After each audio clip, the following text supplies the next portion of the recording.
მოგესალმებით, ეს გურიის მომბის ვებგვერდის გადაცემა ექსკლუზივია, მე ჟურნალისტი თეა იოსელიანი ვარ. იყო თუ არა კოალიციის დატოვება პარტიის მხრიდან არასახელმწიფოებრივი მიდგომა, რატომ შეაფასეს ყოფილმა თანამებრძოლებმა მომხდარი როგორც ერთი ადამიანის ამბიციას გადაყოლილი პარტია, შეძლებს თუ არა კონკურენტიან პოლიტიკურ ძალად ჩამოყალიბებას და რატომ თვლის პარტიის ლიდერი, რომ ყველაფერი მიდის იქეთკენ და ისვა რომ შესაძლოა პოტენციური პოლიტიკური კონკურენტი მომავალი არჩევნების პერიოდში. დღეს ამ კითხვებს და ბატონი ირაკლი ალასანიანი ვიპასუხებ. მოგესალმებით ბატონო ირაკლი, რა თქმა უნდა დიდ მადლობას გადაგიხდით, რომ დღეს ჩვენს გადაცემას თუ პირველ რიგში გილოცავთ კალანდარს. დიდი მადლობა მოწვევისთვის და მეც გილოცავთ თქვენს და თქვენს მაყურებლებს კალანდობას, ახალ წელს და შობას. ბატონო ირაკლი, მოდით დავიწყოთ თქვენ დღევანდელი ვიზიტით. ეს გურიას კალანდობას თქვენ ჩამოგზავნება გურიაში სიმბოლური დამთხევა იყო თუ უბრალოდ ეს შემადგენელი არის იმ რეგიონებში თქვენ დაიწყეთ ვიზიტები, მე რამდენადაც ვიცი ეს ერთ-ერთი შემადგენელი იყო და დამთხევაც მოხდა და მეორე მაინტერესებს აი რა შინაარსის მატარებელი არის თქვენი ვიზიტები და პარტიასთან დაკავშირებით რას გვეტყვით მუნიციპალიტეტებში. ეს რა თქმა უნდა დღესასწაული რომელიც დღეს არის გურიაში ეს ჩვენი პარტიული ასე ვთქვათ შეხვედრის ძალიან სასიამოვნო თამდევინა ასე ვთქვათ ნაწილია, ძირითადად ჩვენ ბუნებრივი არა გვაქვს ფუფუნება რომ დრო დავკარგოთ და ჩვენ როგორც ალტერნატივა ხელისუფლების სწორედ ვაყალიბებთ ისეთ ხედვას, რომელიც ყველა რეგიონის ეკონომიკურ და ბიზნესის განვითარებაზე იქნება ორიენტირებული, აქედან გამომდინარე ბუნებრივია გვაინტერესებს კონკრეტულად ყველა რაიონის პრობლემა. დღეს მაგალითად ამ საკითხებზე ვისაუბრებთ სწორედ გურიის რეგიონში, ოზურგეთში. ჩვენთვის შემდეგი ასე ვთქვათ ნაბიჯი არის რომ ჩავალთ ბათუმში, აჭარაში, გავმართავთ ჩვენს არა მხოლოდ პარტიულ აქტივთან შეხვედრას, არამედ საზოგადოების წარმომადგენლებთან შეხვედრას. ჩვენ რამდენიმე დღის წინ ვიყავით შიდა ქართლში, აქედან გამომდინარე მთავარი ამოცანა ამ ეტაპზე არის იდენტიფიკაცია იმ ყველაზე მნიშვნელოვანი პრობლემების, რომლის გადასჭრაზეც უკვე პარტიამ საკუთარი ხედვა ძალიან მალე უნდა დადოს. მიუხედავად იმისა, რომ 2016 წელს არის დაგეგმილი საპარლამენტო არჩევნები. ჩემი აზრით ეს არჩევნები იქნება განსხვავებული იმ შინაარსით, რომ აქამდე არჩევნები ტარდებოდა ყველა ერთიანდებოდა ვიღაცის წინააღმდეგ. მაგალითად ნაციონალური მოძრაობის და სააკაშვილის რეჟიმს დაუპირისპირდა კოალიცია. ეს არჩევნები უკვე იქნება სხვა შინაარსის არჩევნები. ჩემი აზრით ეს არჩევნები იქნება ისეთი პოლიტიკური ძალის, რომელიც გაერთიანებული არა ვიღაცის ზიზღით ან ვიღაცის წინააღმდეგ, არამედ კონკრეტულ ღირებულებებზე. სწორედ ამიტომაც მნიშვნელოვანია ჩვენ ძალიან კაფეო ხედვა გვქონდეს ეკონომიკური განვითარების ქვეყნის. გასაგები არის პრობლემების თავმოყრა, სიტუაციის შესწავლა ადგილზე, ამ შემთხვევაში ეკონომიკურ-სოციალურ სიტუაციებს გულისხმობთ ალბათ და სამწუხაროდ გურიიდან ალბათ ძალიან ბევრ პრობლემას წაიღებთ რეალურად, იმიტომ რომ გურია რეგიონებში ერთ-ერთი გამორჩეული არის ალბათ აი ამ პრობლემების სიმრავლით, მაგრამ გარდა ამისა, ბატონო ირაკლი, პარტიებთან დაკავშირებით, პარტიაში არსებულ სიტუაციასთან დაკავშირებით მინდა გითხოთ, თქვენ გიწევთ ახლა ყველაფრის თავი შენება თუ უბრალოდ ეს ედვარდ საკადროცვილებებთან არის დაკავშირებული. ძალიან ბევრი რამ დატოვეთ კოალიცია, ძალიან ბევრი თუნდაც ოზურგეთის მაგალითზე შეგვიძლია ვთქვა, რომ ბევრმა ადამიანმა დატოვა თქვენი პარტია და გადავიდა ოსმალეთში. ეს დანაკლისი შეიძლება თავიდან ჩანდა, ასე ვთქვათ, ხმაურიანად, მაგრამ პრინციპში დიდი დანაკლისი არ არის არსად. რა თქმა უნდა, ზოგიერთმა წევრმა გადაწყვიტა რომ დარჩენილიყო კოალიციაში, ზოგიერთზე ზეწოლაც იყო მოხდენილი თანამდებობის შენარჩუნების კუთხით, მაგრამ ეს არის ჩემი აზრით უმნიშვნელო. მთავარი არის რომ ჩვენ პრაქტიკულად კოალიციაში ყოფნის დროს პარტიული მშენებლობა გავაჩერეთ. და ძირითადი ენერგია მთელი ჩემი და ჩემი კოლეგების გადართული იყო იმ კონკრეტულ უბანზე, რაზეც პასუხისმგებლობა ავიღეთ, მაგალითად საგარეო პოლიტიკაზე, ევროკავშირთან და ნატოსთან ინტეგრაციაზე. ალექს პეტრიაშვილი ამით იყო დაკავებული. მე მთლიანად ჩემი ენერგია ჩავდე თავდაცვისუნარიანობის ამაღლებაზე ჩვენი ქვეყნის, ჩვენი ჯარის, ჩვენი შეერაღებული ძალების მზადყოფნის ამაღლებაზე. ეხლა პრაქტიკულად გადავერთეთ მთლიანად სწორედ პარტიული სტრუქტურების გაშლაზე და ეს არის ძალიან შრომატევადი, მნიშვნელოვანი საქმე და სწორედ ამას მინდა მიუძღვნა უახლოესი 1 წელი მთლიანად. აქედან გამომდინარე გურიაშიც მათ შორის და რაიონებში ჩვენ გვექნება პრაქტიკულად იმ ბირთვზე დაყრდნობით ახლიდან პარტიული სტრუქტურების შექმნა, ძალიან დიდი ნაკადია მსურველების საბედნიეროდ ყველა რაიონში ეს იგრძნობა, ვისაც აქვს სურვილი დახმარების, გვერდში დგომის, გაერთიანების პარტიაში და ამ ყველაფერს სჭირდება სწორი სტრუქტურები, რომლებიც შეძლებენ ამ ამოცანებს გაართონ თავი. ბატონო ირაკლი, განსხვავებული იყო სიტუაცია ოზურგეთში ლანჩხუთისგან, მაგალითად ლანჩხუთში გამგებლის მოადგილემ, რომელიც თავისუფალი დემოკრატები თქვენი პარტიის წევრი არის, დღემდე აქტუალურად არის და აქტიურად არის ჩართული და თქვენ ხარდაჭერას ღიად გიცხადებს, რაც ნაუშოთ არ გააკეთეს ოზურგეთში და აქ სხვათა შორის პარტიის ლიდერებმა განაცხადეს, რომ ეს იყო არასახელმწიფოებრივი მიდგომა, აი, როდესაც ეხლა პარტიამ დატოვა კოალიცია. იყო საუბარი იმაზეც, რომ იყო იძულება, რომ ამ ადამიანებს დაეტოვებინათ პარტია და გადასულიყვნენ ოცნებაში. თუმცა აი თქვენ პირადად რაზე შეგიძლიათ ისაუბროთ, ეს რეალურად იძულება იყო, თუ ეს უბრალოდ იყო წინ დაუხედავად გადადგმული ნაბიჯი იმის შიშით, რომ არ დაეკარგა დატოვებული თანამდებობა. მოდი მთავარ მიზეზს დაუბრუნდებით, თქვენც ახსენეთ, რომ პარტიამ დატოვა კოალიცია. რეალობა აბსოლუტურად სხვა არის. პარტია იძულებული გახდა კოალიციიდან წასულიყო მას შემდეგ, როდესაც პარტიის ლიდერზე მიიტანეს პირდაპირ შეტევა და იერიში პროკურატურის მეშვეობით. მე მინდა თქვენი საშუალებით კიდევ ერთხელ აუხსნა ხალხს თუ რასთან მქონდა საქმე და რატო ჩავთვალე ჩვენ, რომ საფრთხე ექმნებოდა ჩვენ დემოკრატიულ განვითარებას და აქედან გამომდინარე ჩვენს პერსპექტივას ბოლომდე ინტეგრაციის ევროპაში. პირველ რიგში, როდესაც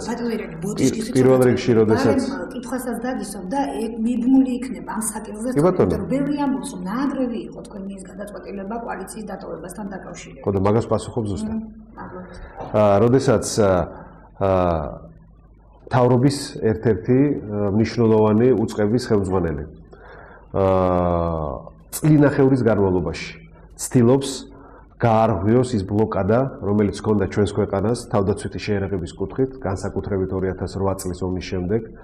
როდესაც ამ წლინახევრის განმავლობაში უმნიშვნელოვანესი შეხვედრები იქნა ჩატარებული იმისთვის, რომ შეერაღების ბაზარი საქართველოს ქონოდა ხელმისაწვდომი და ბოლო-ბოლო ამ შედეგს აღწევ და მნიშვნელოვან შეხვედრებზე და შეთანხმებებზე ხარ ჩასული ევროპის დედაქალაქებში და ამ დროს ზუსტად მიღებულია გადაწყვეტილება, რომ აბსოლუტურად უსამართლოდ, აბსოლუტურად უსაფუძვლოდ თავდაცვის სამინისტროს უწესიერესი დიდი გამოცდილების მქონე ადამიანები დააკავო, რომ ზურგში დანის ჩარტყმის ეფექტი ჰქონდეს სწორედ თავდაცვის მინისტრის ამ საქმეზე ყოფნა საფრანგეთში თუ გერმანიაში, ეს ბუნებრივია ძალიან ცუდად აისახა ჩვენი ქვეყნის იმიჯზე.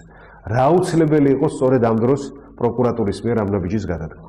თვითონ აღიარეს უკვე და მათ შორის ბიძინა ივანიშვილმაც, რომ ეს იყო არასწორი. აქედან გამომდინარე ამას ყველაფერს ჰქონდა პოლიტიკური ელფერი, პოლიტიკური საფუძველი და ეს იყო ღია გამოწვევა თავისუფალი დემოკრატების მიმართ, რომ კოალიციაში მას კოალიციის ხელმძღვანელობა მათვლიდნენ კონკურენტებად. არადა ჩვენ ყველაზე მნიშვნელოვანი ერთ-ერთი ყველაზე ძირითადი და მნიშვნელოვანი როლი შევასრულეთ 2012 წელს სხვებთან ერთად ჩვენი კოალიციის გამარჯვებაში.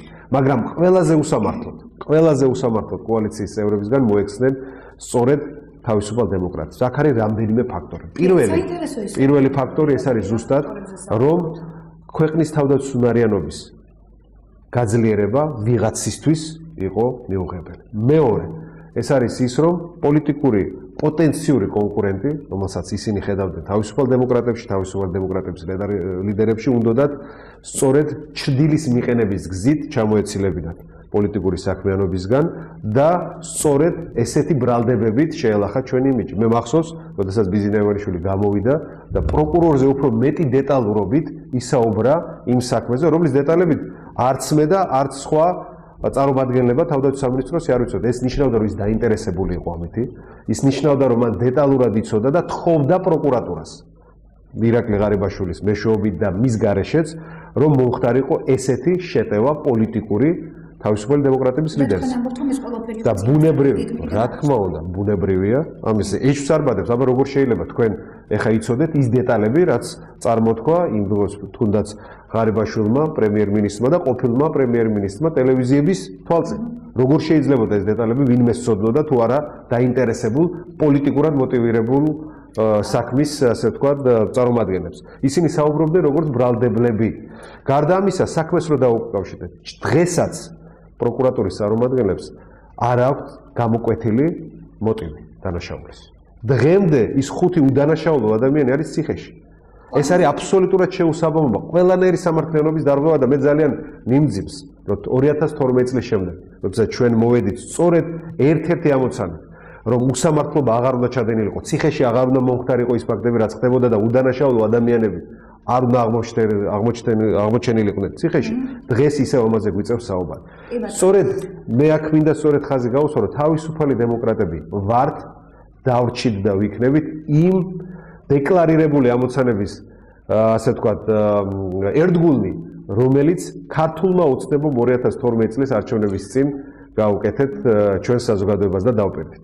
სწორედ ჩვენ დავრჩით და იმათ გადაუხვიეს ამბავს და რატო გადაუხვიეს ახლა მე თქვენ გეტყვით. საინტერესო არის. ახლა მე თქვენ აგიხსნით. გამიზნული იყო როგორც მაგალითად შიდა ქვეყნის შიგნით მიმდინარე პროცესებთან დაკავშირებით. არა მხოლოდ. ახლა მე მინდა პარტიის მხრიდან თუ საგარეო. არა მხოლოდ. ახლა მე თქვენ მინდა თვითონ პრობლემის არსში ჩემი ხედვა გაგაცნოთ.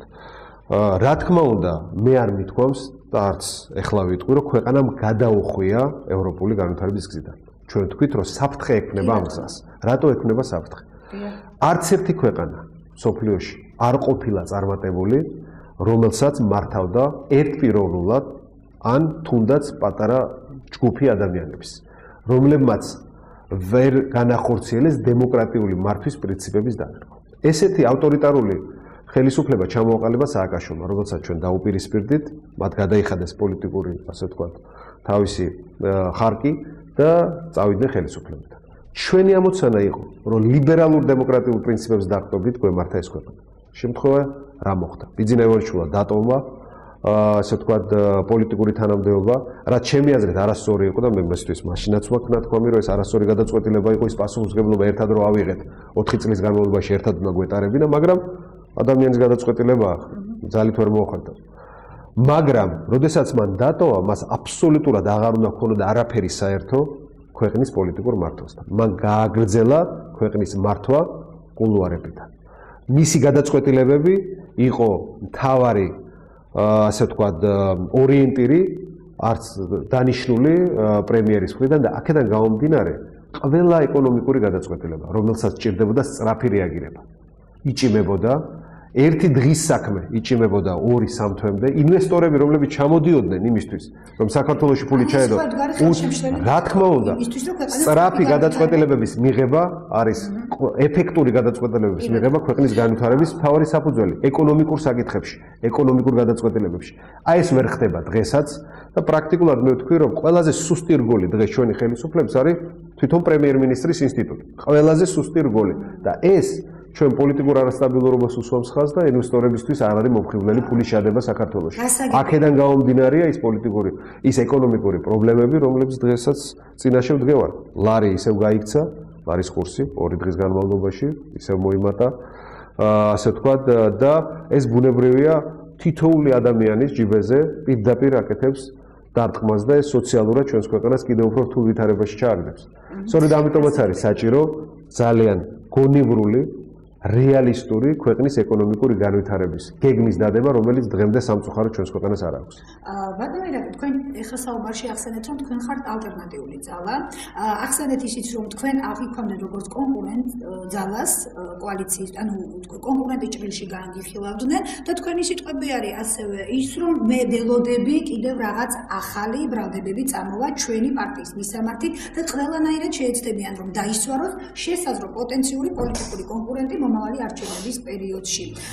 უკავშირდება თუ არა ეს ყველაფერი, რაზეც თქვენ საუბრობთ, რა ეჭვების თქვენ გაქვთ, იმას, რომ ბოლო პერიოდში ძალიან აქტიურად დაიწყო საუბარი იმაზე, რომ თქვენ ნაციონალურ მოძრაობასთან თითქოს ცდილობთ რაღაც კონსულტაციები გქონდეთ, ან რაღაც ფარულ შეხვედრებზეც არის საუბარი და ასე შემდეგ. ეს მიმართული არის უბრალოდ აქეთკენ თუ თქვენ რეალურად ცდილობთ ახალი კოალიცია შექმნათ აი ამ კოალიციის შეიძლება ეს სპეციალურად ავრცელებს ხმას ღარიბაშვილი ივანიშვილის, ასე ვთქვათ, მედია საშუალებები ამ კუთხით ჩვენი იმიჯი შელახვა სურთ. მე ძალიან ნათლად ვთქვი ყოველთვის. თქვენი იმიჯი შელახვა იქნება თუ კი ნაციონალურ მოძრაობაში. რა თქმა უნდა, ჩვენ ვიყავით ვიდრე ღარიბაშვილი და ივანიშვილი თუნდაც მოვიდოდა პოლიტიკაში, ჩვენ პირველები დაუპირისპირდით, მაშინ როდესაც დავინახეთ, რომ ქვეყანა არასწორი გზით მიდიოდა და დავტოვეთ ნაციონალური მოძრაობის დროს მთავრობა და თანამდებობები. ჩვენ არავინ არ გვეხოცებოდა, პირიქით გვეხოცებოდნენ, რომ უნდა დარჩენილიყავით და გაგვერძელებინა ჩვენი საქმე. მაშინ, როდესაც ჯერ კიდევ ასოცირებული იყო მთლიანად ნაციონალურ მოძრაობასთან, თუნდაც ბატონი ბიძინა, ხო? ამიტომ ჩვენთვის წარმოუდგენელია უბრალოდ პოლიტიკურ ალიანსში ვიყოთ იმ ორგანიზაციასთან, რომლის მიმართაც ბუნებრივია ჩვენ გვქონდა მხოლოდ და მხოლოდ შეუთავსებლობა. ეს არ ნიშნავს იმას, რომ ნაციონალური მოძრაობის დეპუტაციასთან ერთად პარლამენტში არ შეიძლება ქვეყნისთვის საჭიროებო საგარეო პოლიტიკურ უსაფრთხოების თუ ნებისმიერ სხვა საკითხზე ერთობლივი პოზიციის დაფიქსირება, ისევე როგორც ეს მოხდა საყდრიზე. ძალიან მნიშვნელოვანი გადაწყვეტილება მიიღო პარლამენტმა თავისუფალი დემოკრატების ინიციირებით და ამას მხარი დაუჭირეს დამოუკიდებელმა დეპუტატებმა და მათ შორის ნაციონალურმა მოძრაობამ და ნაციონალური მოძრაობის წარმომადგენლებიც და სხვა პარლამენტარებიც ერთ აზრზე ვართ. ეს არ არის არაფერი ცუდი. ჩვენ უნდა ვისწავლოთ პარლამენტში, სადაც არის სწორედ პოლიტიკური შეხება და ურთიერთობა პოლიტიკურ ძალებს შორის კომპრომისები. ეს ამაში ცუდს კი არა, პირიქით კარგს ხედავ. ჩვენ რო სიძულვილით ქონდა გაჟღენთილი პოლიტიკა, ამან მიგვიყვანა იქამდე მდგომარეობის შეცვალ ბოლო წლების განმავლობაში. ჩვენ უნდა ვისწავლოთ პოლიტიკის კეთება კონსენსუსის მიღწევის გზით და არა დაპირისპირების და ტალახისროლის გზით. მაგრამ ეს არ ნიშნავს, რომ თავისუფალ დემოკრატებს აქვს პერსპექტივაში დანახული ვინმესთან ალიანსი. ჩვენ პირდაპირ გეტყვით, რომ ეს ბუნებრივია ბევრ ფაქტორზე იქნება დამოკიდებული და ჯერ ნაადრევია რაიმე კოალიციებზე საუბარი არჩევნებამდე, მაგრამ მე ვთვლი, რომ დიდი შანსია, რომ ჩვენ მაღალი ალბათობით დამოუკიდებლად გავალთ არჩევნებზე 2016 წელს. ბატონო ირაკლი, თქვენ ბრძანდობოდით ფაქტიურად კოალიციის ერთ-ერთი ლიდერი, 2 წლის განმავლობაში ჩართული იყავით გადაწყვეტილებების მიღების პროცესში და ერთ-ერთი წამყვანი ფიგურაც იყავით ამ შემთხვევაში, მაგრამ ოპონენტები ხშირად პრეტენზიებს გამოთქვამენ, პრეტენზია კი არა, უფრო სწორად ეს თქვენს მიმართ გამოთქმული რაღაც ერთგვარი შეიძლება მათ კრიტიკა იყოს, რომ თქვენ არ საუბრობთ ამ 2 წლის განმავლობაში ხელისუფლების მხრიდან დაშვებულ ძალიან ბევრ შეცდომაზე და ისინი ეჭვობენ, რომ ამას ეს თქვენ შეიძლება წინასაარჩევნოდ გამოიყენოთ რაღაც ერთგვარ პოლიტიკური ვაჭრობის საგნად. რამდენად შეიძლება ამ შემთხვევაში, რომ ამ ადამიანებს ან რა ახსნას შეიძლება მოუწოდოთ, საიდან ჩდება ეს რა, ჯერ ეს ერთი 2 წლის განმავლობაში ბუნებრივია მე ვიყავი კოალიციის ერთ-ერთი ლიდერი, მაგრამ მე ვიყავი თავდაცვის მინისტრი და მთლიანად მქონდა ბუნებრივია პასუხისმგებლობა აღებული ამ უწყების გაჯასაღებაზე და ის შედეგები რაც დაიდო, ჩემი აზრით არის ძალიან მრავლისმეტყველი. ნატოს მიერ აღიარებულია და ევროკავშირის მიერ ის რეფორმები, რომელიც ჩატარდა თავდაცვის სამინისტროში სამაგალითოდ და ჩვენ გვთხოვეს, რომ ეს რეფორმები გაუზიაროთ სხვა ქვეყნებს, ეს ერთი გამჭვირვალეობის კუთხით, აი თქვენ ჟურნალისტი ბრძანდები და ალბათ დაგაინტერესებს, რომ საიდუმლო შესყიდვების რაოდენობა პროცენტული იყო დაახლოებით 76%. და 2 წლის განმავლობაში ეს დავიყვანეთ 14%-მდე. გაორმაგდა იმ ტენდერებისში მონაწილე სხვადასხვა ორგანიზაციების რაოდენობა, გაორმაგდა ბოლო წლების განმავლობაში და ტენდერები ტარდებოდა ელექტრონულად. ანუ ეს ყველაფერი ნიშნავს, რომ ჩვენ დავიწყეთ რეალურად გამჭვირვალეობის დანერგვა თავდაცვის უწყებაში, რასაც დაჭირდა ძილი ძალისხმევა. მნიშვნელოვანი საკითხი თქვენს ალბათ დაგაინტერესებთ, ერთ-ერთი პრობლემა 2008 წელს ჩვენი შეერაღებული ძალების იყო ის, რომ მართვაში ერეოდნენ არაპროფესიონალი პოლიტიკოსები. ტაქტიკური და ოპერატიული გადაწყვეტილების მიღებაში სამხედროებს, რომელიც უნდა მიიღოთ მხოლოდ და მხოლოდ სამხედროება და ესეც იყო ერთ-ერთი გამსაზღვრელი იმის, რომ ჩვენ ვერ მოვახერხეთ ქვეყნის უფრო ეფექტურად დაცვა 2008 წელს. მე მთლიანად გავმიჯნე კომპეტენციები თავდაცვის მინისტრსა და გენერალური შტაბის ხელმძღვანელს შორის. ამიტომ ეს რეფორმები განხორციელდა და ამაზე ვიყავი მე გადართული და ვერანაირად ვერ ავიღებდი პასუხისმგებლობას. ვერანაირად ქვეყნის ეკონომიკურ განვითარებაზე. და ძირითადად თავისუფალ დემოკრატებს, რაც კი ქონდა პასუხისმგებლობა თანამდებობებზე, ეს იყო საგარეო უსაფრთხოების პოლიტიკა და თავდაცვა. და ეს არის ის დარგები, რომლებიც იყვნენ ყველაზე წარმატებული. ასოცირებული შეთანხმებას ხელი მოეწერა, ნატოს სამიტი იყო ჩვენი ქვეყნისთვის წარმატებული, ამიტომ ჩვენ რაც პასუხისმგებლობა ავიღეთ საზოგადოების და ქვეყნის წინაშე, ის შევასრულეთ პირნათლად. ამას მოყვა ის, რომ გაღიზიანდნენ კოალიციის რამდენიმე ლიდერი, ჩათვალეს, რომ ეს წარმატება რაღაცნაირად ჩვენ უფრო მეტ პოპულარობას მოგვიპოვებდა და დაიწყეს ბრძოლა ჩვენ წინააღმდეგ. ეს არის ძალიან მარტივი. უცნაური არ არის. თქვენ ხო ერთი კოალიციის წარმომადგენლები იყავით? ჩვენ ესე უყურებთ. სწორედ ჩვენ ამ კოალიციას აღვიქვამით ერთნაირად. იმ მოსაზრებას, რომ ეს მართლა თქვენს მაღალ რეიტინგს შეეწირა თქვენი არა, ერთ-ერთი გამაღიზიანებელი ფაქტორი ესეც იყო, მაგრამ ესე მარტივად არ არის საქმე. ჩემი აზრით კიდევ ერთხელ მინდა დაუბრუნდე იმ წერტილს, საიდანაც მე დავიწყე საუბარი, აქ ეხება ჩვენი ქვეყნის თავდაცვისუნარიანობის გაძლიერებას საქმე. ის შეთანხმებები, რომლებსაც მიღწეული იქნა ჩემს და ჩემი კოლეგების მიერ ხელმოწერილი, ასე ვთქვათ, ნოემბრის და ოქტომბერ-ნოემბრის თვეებში, ამის შესრულებას მე დავაკვირდები ძალიან ყურადღებით. მე დიდი იმედი მაქვს, რომ ხელისუფლება გააგრძელებს ამ საკითხებზე მუშაობას და ქვეყანა იქნება უფრო დაცული, მაგრამ თუ ესე არ მოხდა, მე საზოგადოებასთან მოვალე ვიქნები, გამოვიდე და ზუსტად თქვა და დავარქვა ყველაფერს თავის სახელით. ბატონო ირაკლი, თქვენ ამბობთ, რომ ჩვენ ყველანაირად შევეცადეთ, რომ თავდაცვის კუთხით ქვეყანა გაგვეძლიერებინა და თქვენ ამას ძალიან კარგად ათმევდით თავს. ამ შემთხვევაში შეხვდა წინააღმდეგობა კოალიციის ზოგიერთი ლიდერის მხრიდან. ეს რას ნიშნავს? ეს ადამიანები ებრძვიან ქვეყნის თავდაცვის გაძლიერებას. ცირა, ეს დასკვნები უნდა გააკეთოს ალბათ საზოგადოებამ და კიდევ უფრო მეტი ფაქტი, კიდევ უფრო მეტი გარემოება ალბათ გახდება ცნობილი საომავლოდ საზოგადოებისთვისაც. ეს იქნება დამოკიდებული იმაზე, თუ რამდენად გაართმევს თავს, რამდენად შეძლებს, რამდენად მოუნდება დღევანდელ მმართველ კოალიციას შეასრულოს ის შეთანხმებები, რაც მიღწეული იქნა ნატოს სამიტზე, რომელიც ეხება კონკრეტულად ერთობლივი სარწმუნოების ბაზების გახსნას საქართველოს ტერიტორიაზე, რომელიც ეხება ასევე თავდაცვისუნარიანობის ამაღლებას და სხვადასხვა თავდაცვის შესაძლებლობების შეძენას. ეს ყველაფერი იქნება ბუნებრივი დამოკიდებული იმ საქმეებზე, რომელიც გასაკეთებელია. თქვენ ისაუბროთ ასევე ქვეყნის შიგ და გარე გამოწვევებთან დაკავშირებით, უმთავრეს გამოწვევებზე რომ ჩემი აზრით 2015 წელი თავისი შინაარსით გამომდინარე 14 წლის გამოცდილებიდან, რაც რეგიონში უსაფრთხოების კუთხით მოხდა, იქნება უწვავესად დადგება ჩემი აზრით რუსეთ-საქართველოს ურთიერთობების პრობლემა. მე მგონია, რომ ის აგრესიული ექსპანსიური პოლიტიკა, რომელსაც რუსეთი აწარმოებს დღეს უკრაინაში და რომელიც თავისთავად გაგრძელება იმ პოლიტიკის, რასაც ისინი წლების მანძილზე და 2008 წელს ახორციელებდნენ საქართველოში, დადგება საქართველოს-რუსეთის ურთიერთობებში ერთ-ერთ წყალგამყოფად. ჩვენი მთავარი ამოცანა იყო და რჩება, რომ რუსეთთან ვაწარმოოთ ისეთი საგარეო პოლიტიკა, რომ არ მივცეთ მათ შანსი ჩაგვითრიონ ესკალაციაში. მაგრამ ამასთან ერთად ჩვენი მთავარი ამოცანა, რომ ეს არ მოხდეს, ქვეყანა უნდა გაძლიერდეს სამხედრო კუთხით. ქვეყანა კიდევ უფრო უნდა დაუახლოვდეს ყველაზე ძლიერ სამხედრო პოლიტიკურ ორგანიზაციას, როგორც არის ნატო. ამ შემთხვევაში იქნება ქვეყანა უფრო დაცული და როდესაც ქვეყანა დაცული იქნება, ბუნებრივია პოლიტიკურ სტაბილურობას მოყვება ეკონომიკური სტაბილურობა და ინვესტიციები წამოვა საქართველოში.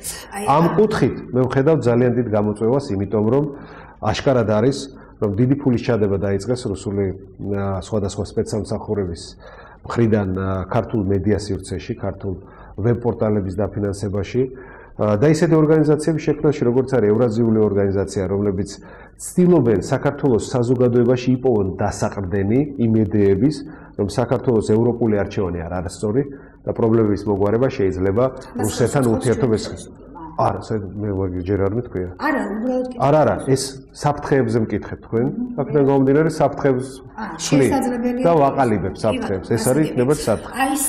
მაგრამ ასევე მინდა გითხრათ, რომ მნიშვნელოვანი საკითხი შეიძლება როგორ ებრძვის ამას ხელისუფლება, როგორ რა დონეზე არიან ასე ვთქვათ ჩვენი კონდაზორეთი და უსაფრთხოების სამსახურები. არა, ხელისუფლება უძლური არ უნდა იყოს, ხელისუფლება უნდა იყოს ძლიერი და გადაწყვეტი ნაბიჯები უნდა გადადგას იმისთვის, რომ ესეთი ფინანსური ინიექციები რუსეთის მხრიდან ჩვენს მედია სივრცეში და საზოგადოებრივი აზრის შექმნისთვის აღიკვეთოს. ეს ერთი. მეორე, თქვენ ნახეთ და მე პირადად ძალიან შემაშფოთა იმ ცნობებმა, რომ რუსული ბიზნესის ისეთი როგორიც არის როსნეფტის წარმომადგენლობები ფეხს იკიდებენ საქართველოში და საქართველოს ერთ-ერთ კარიბჭეში, ფოთში, პორტში დაიწყეს მათ ფუნქციონირება. ეს რა თქმა უნდა ბიზნეს გარიგებაა რამდენიმე ჯგუფს შორის, მაგრამ საქართველოს ხელისუფლება უნდა დაინტერესდეს სანქციებში მოყოლილი როსნეფტი, როგორ აღმოჩნდა საქართველოს ფოთში. ესეც არის სერიოზული განხილვის საგანი და შეუწყო თუ არა ხელისუფლება მომსხები. ეს არის ძალიან მნიშვნელოვანი საკითხი განსახილველი და მე ვაპირებ, რომ ეს ძალიან სერიოზულად გამოვიკულიო და ჩვენი ფრაქციას პარლამენტში სერიოზულ ასე ვთქვათ საგამოძიებო ნაბიჯების გადადგმას აპირებს. როცა ქვეყნის უსაფრთხოებაზე ვსაუბრობთ, მე აუცილებლად მინდა გამოვიხმო პარიზში მომხდარ მოვლენასაც, აი თქვენ როგორ ფიქრობთ, მე ვიცი რომ 2014 წელს კანონში რაღაც გამკაცრდა ამ კუთხე კანონი ტერორისტთან წინააღმდეგ, მაგრამ შეიძლება თუ არა ეხლა გადაიხედოს აი ამ კანონმდებლობას და უფრო მეტი სიმკაცრე ან შეიძლება რა შეიძლება რომ გაკეთდეს რომ ჩემი აზრით მით უმეტეს ბატონო ირაკლი ბოლო პერიოდში სოციალური ქსელებებით სერიოზული მუქარა ვრცელდება იგივე თუნდაც ქართველი მუსლიმებისგან რომლებიც აი ტერორიზმის საკითხებზე ღიად საუბრობენ. მე ამას არ დავარქვევ რომ ეს ქართველი მუსლიმებისგან მოდის, ეს შეიძლება იყოს ელემენტარული პროვოკაცია, შეიძლება იყოს სპეციალურად სწორედ აი განგაშის შემომტანი ასე ვთქვათ განცხადება და ამას ჩვენ არ უნდა ავყვეთ და მე მინდა ვთქვა რომ საკმარისი სამართლებრივი ბაზა არსებობს დღეს საქართველოში. დასახვეწი არის ბუნებრივად ეს მუდმივად სამართლებრივი ბაზა უნდა იხვეწებოდეს იმისთვის რომ საქართველოს კონტრტერორისტულ სტრუქტურებს, კონდაზორით სტრუქტურებს კონდეს შესაბამისი ინსტრუმენტები იმისთვის რომ აღკვეთონ ჩანასახშივე და მომზადების ეტაპზე ტერორისტული აქტები. თუმცა 100%-იანი დაცვა რო არ არსებობს, მე მგონი კარგად ნახეთ თუნდაც იმ მოვლენებში, როგორც განვითარდა მოვლენები პარიზში, ეს არის ტრაგედია, ეს არის მთელი მსოფლიოსთვის, რა თქმა უნდა, შემაძრწუნებელი ფაქტი და მე მგონია რომ ამას ისეთი ეფექტი ექნება ევროპაში, როგორი ეფექტიც ჰქონდა 11 სექტემბრის ტერორისტულ აქტს ამერიკისთვის. ძალიან ბევრი რამ ბევრად უფრო შეიზღუდება და როგორც წესი, ესეთი შეზღუდვები ისევ და ისევ დააწვება მძიმედ კანონმორჩილ მოქალაქეებს. სამწუხაროდ, აი გახსოვთ თქვენ რომ იმის შემდეგ, რაც ტერაქტი მოხდა, როგორი გართულებულია იგივე თვითმფრინავებით უსაფრთხოების ასე ვთქვათ შემოწმების გავლა შემდეგ, მაგრამ ის ფასი უნდა გადავიხადოთ ჩვენ უსაფრთხოებისთვის და აქედან გამომდინარე გარკვეული შეზღუდვები ბუნებრივია დაწესდება და ამას ჩვენ გაგებით უნდა მოვეკიდოთ. ჩემთვის მნიშვნელოვანია და ჩემი აზრით ყველაზე კრიტიკული რაც მოხდა საფრანგეთში და რაც უნდა გაითვალისწინოს ყველამ არის ის რომ არ არსებობს ეფექტური გაცვლა ინფორმაციის შესაბამის კონტრტერორისტულ და სადაზვერვო სტრუქტურებს შორის. და ეს არის პრობლემა, რომელიც დღეს აქვს ევროპას და ეს არის პრობლემა, რომელიც ჩვენს გვაქვს ბუნებრივია და მეტი აქტიურობით უნდა ვითანამშრომლოთ რეგიონის ქვეყნების სპეცსამსახურებმა ერთმანეთთან. ძალიან დიდი მადლობა ბატონო ირაკლი, მე აუცილებლად მინდა თქვენ შეგაფასებინოთ აი ოცნების ხელისუფლების 2 წლები.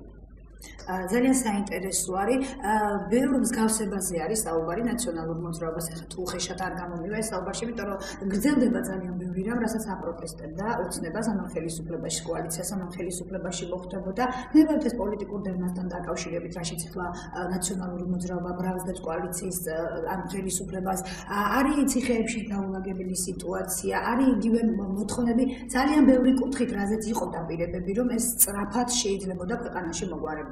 რა შეგიძლიათ მითხრათ, როგორ შეაფასებით აი ამ ერთიან მოღვაწეობას ხელისუფლებას? ჩემი აზრით მოხდა დადებითი ძვრები, მოხდა სასიკეთო ნაბიჯების გადადგმა და ბევრ რამეში უკანაც მოხდა დახევა. ამიტომ ესე ერთმნიშვნელოვნად არ შეიძლება შეფასებული იქნას ეს 2 წელი. პირველი, სასიკეთო მოხდა ის, რომ ჩვენ რეალურად მივახციეთ შეთანხმებებს ევროპასთან და ნატოსთან, რაც ჩვენი ქვეყნის საომავლო უსაფრთხოებისთვის, ეკონომიკური განვითარებისთვის ძალიან მნიშვნელოვანია. ჩვენ როდესაც დავიწყებთ ჩვენი პროდუქციის, აი გურიისთან, ჩვენი აქაური ადგილობრივი სასოფლო-სამეურნეო პროდუქციის ევროპაში შეტანას, ბუნებრივია ეს ხელს შეუწყობს ჩვენი ქვეყნის სტაბილურობას, ეკონომიკურ განვითარებას და ხალხს გაუჩნდება ფული, მაგრამ ამას ეხა შესრულება და აღსრულება ჭირდება. ეს იყო მნიშვნელოვანი წინ გადადგმული ნაბიჯი. მეორე, ყველაზე წარუმატებელი იყო თვითონ ქვეყნის მართვის არაეფექტური სისტემის ჩამოყალიბება, რომელიც დაფუძნებულია გაფუჭებულ ტელეფონზე, როდესაც პრემიერ-მინისტრი ვერანაირ გადაწყვეტილებას ვერ იღებს, თუკი რაღაც პერიოდის განმავლობაში არ შეუთანხმა ყოფილ პრემიერს. ეს აფერხებს ყველანაირ გადაწყვეტილებას, პირველ რიგში ეკონომიკურს, აქედან გამომდინარე ბიზნესი განვითარება შეჩერდა, ინვესტიციები შეჩერდა და ამან ეს დააწვა ქვეყნის განვითარებას ზოგადად. ხელისუფლებას უცებ უსმენთ ცენტრალური ტელევიზიები, ისინი საუბრობენ იმაზე, რომ ინვესტიციების მოდით გავიდეთ, აი ახლა მაგალითად მე ქუჩაში გავიარე, თბილისშიც თუნდაც აქაც მოსახლეობას ვკითხოთ, რა თქმა უნდა ეკონომიკურ აქტივობებს არ გრძნობენ. და ეს სიმართლეა, ახლა ეს არ უნდა დაიმალოს და სიმართლე უნდა უთხრათ ერთმანეთს, მაგრამ უშველებელი არაფერი არ გვჭირს. ამიტომ ამის შველა შეიძლება. არის პრობლემა არის, როდესაც ჩვენ ვერ ვახდენთ ყველა იმ გაკეთებული საქმის ღია და ესეც არის ალბათ, მაგრამ ესეც მათ ვიღაცების არაკომპეტენტურობაზეც მეტყველებს, ხო? თუ კი ვერ ახერხებს შენი გაკეთებული საზოგადოება და მიყვანა, ესე იგი არასწორი ხალხი ყავს შერჩეული ამისთვის. თუმცა გვაქვს მაგალითი იმისაც, რომ 130,000 ლარი გადაირიცხა სწორედ იმ სარეკლამო მომსახურებაში, რაც გაუკეთებია ხელისუფლებას ის რომ ეჩვენებინათ მოსახლეობისთვის თუნდაც ტელევიზიაში. ხო, ანუ აქაც კიდე პრობლემაა. მეც გეთახმებით თქვენ მაგაში, ანუ ჩვენ თქვენს დასტური მომეცით იმაზე, რასაც ვლაპარაკობთ ახლა. გარდა ამისა, ყველაზე მნიშვნელოვანი საკითხი მაინც ბუნებრივია რჩება სამართალდამცავი სტრუქტურების რეფორმა. აი მან თუნდაც იმ ის კრიზისი, რომელიც პოლიტიკური შეიქმნა პროკურატურის ყოვლად გაუთვლელი, უпростоრედ გათვლილი, მაგრამ არასწორი პოლიტიკურად მოტივირებული ნაბიჯი თავდაცვის სამინისტროს თანამშრომლების წინააღმდეგ დღის წესრიგში დააყენა პროკურატურის რეფორმა. ანუ პრაქტიკულად აღიარა ხელისუფლებამ და პირადად ღარიბაშვილმა, რომ პროკურატურაში აქვს პრობლემა. პროკურატურის რეფორმირება არის საჭირო. ამას მოყვა სწორედ უკვე თავარი პრობლემაც, ასევე სამართალდამცვითი სტრუქტურების რეფორმირება. აქედან გამომდინარე, რახან ეს პრობლემა გამოჩნდა სწორედ თავისუფალ დემოკრატებთან დაკავშირებული პოლიტიკური დარტყმის მერე, ეს იქნება მნიშვნელოვნად გადასაწყვეტი საკითხი და საზოგადოების სწორედ ნდობას ძალიან ვნებს სწორედ ესეთი პოლიტიკურად მოტივირებული ნაბიჯების გადადგმა. და ეს არის გამოსასწორებელი უახლოეს ჩემი აზრით პერიოდში.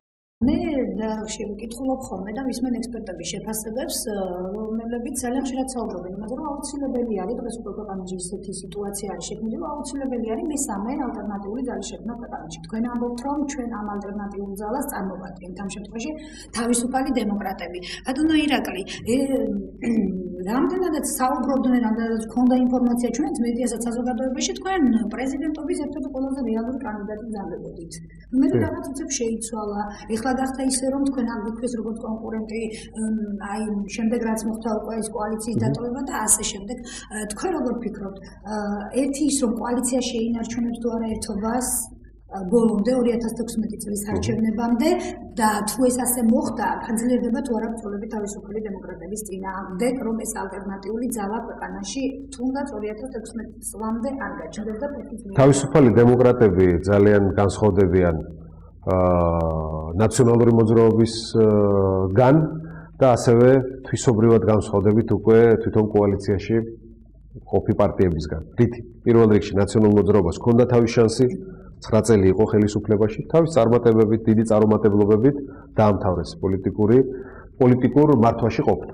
და მე ეჭვება მათ შეძლონ ისევ უმრავლესობის მოპოვება პარლამენტში. თუმცა ოპოზიციურ საქმიანობას ალბათ გააგრძელებენ და ჩემი აზრით, რაც მეტი იქნება პლურალისტური მოსაზრება პარლამენტში თუ საზოგადოებაში, ქვეყნისთვის უკეთესია, ჩვენი დემოკრატიისთვის უკეთესია. რაც შეეხება თვითონ ქართულ ოცნებას, ქართულ ოცნებამაც დიდი მოლოდინი გაზარდა, ნაწილი ამ მოლოდინების შესრულდა, მათ შორის ყალბი თავდაბლობის გარეშე გეტყვით, რომ ჩვენმა კოალიციამ დიდი წვლილი შეიტანა განსაკუთრებით თავდაცვის და ევროატლანტიკური ინტეგრაციის კუთხით მოპოვებულ წარმატებებში. შემდეგ უკვე გვაიძულეს და პრაქტიკულად გაიყვნენ ჩვენგან და აქედან გამომდინარე პრაქტიკულად ვერანაირი ხედვა, რის იმედით მეც მქონდა არ დაგიმალავ პირადად, კონკრეტულად იგივე გამოცდილებით, რაც ჰქონდა კოალიციის მაშინდელ ლიდერს, რომ ბიზნეს ხედვას დადებდა ქვეყნის განვითარების, ვერ დადეს. ანუ პრაქტიკულად ეს არის ხელისუფლება, რომელსაც არ აქვს ქვეყნის განვითარების ხედვა. აქედან გამომდინარე, სწორედ ჩვენ თავისუფალ დემოკრატებს, როგორც ალტერნატივას, გვაქვს შანსი. კიდევ ერთხელ ვთქვი, შანსი, ამ შანსს უნდა გამოყენებთ. ამ შანსის გამოყენების საფუძვლებს სწორედ დღესაც ვდებთ, როდესაც ჩვენ ვართ აქ, თქვენთან სტუმრად, ვხვდებით ადგილობრივ მოსახლეობას და მათთან ერთად ვქმნით მომავლის განვითარების გეგმას. ბატონო ირაკლი, ეს შანსი გაიზრდება თუ არა იმ შემთხვევაში, თუ კი კოალიცია მომდევნო 2 წლის განმავლობაში ვერ შეძლებს გაცემული დაპირებების აი იმ ნაწილის შესრულებას, რასაც სოციალურად შეჭირებული მოსახლეობა ელოდებოდა და ელოდება დღემდე და მათი ნდობა შესუსტება 2016 წელს. სამწუხაროდ, როდესაც ვამბობ, რომ მათ არ აქვს ეკონომიკური განვითარების ხედვა, ეს თავისთავად ნიშნავს იმას, რომ ვერანაირ ეკონომიკურ გაჯანსაღებას ჩვენი მდგომარეობის და აქედან გამომდინარე იმ გაჭირებას, რომელშიც დიდი უმრავლესობა ჩვენი საზოგადოების არის და ხელმოკლედ ცხოვრობს, ვერ შეძლებ. აქედან გამომდინარე, სწორედ ჩვენ ალტერნატიულ ძალას აქვს დიდი შანსი გამარჯვების და ამ შანსის გამოყენებისთვის ჩვენ ყველაფერს გავაკეთებთ. ძალიან დიდი მადლობა წარმატებით. დიდი მადლობა თქვენ მოწვევისთვის. ჩემს მაყურებელს შევახსენებ, რომ დღეს ჩვენი გადაცემის სტუმარი გახდა თავდაცვის ყოფილი მინისტრი და თავისუფალი დემოკრატიის პარტიის თავისუფალი დემოკრატიის ლიდერი ბატონი ირაკლი ალასანია. მე მომავალ გადაცემამდე მშვიდობებით ნახვამდის.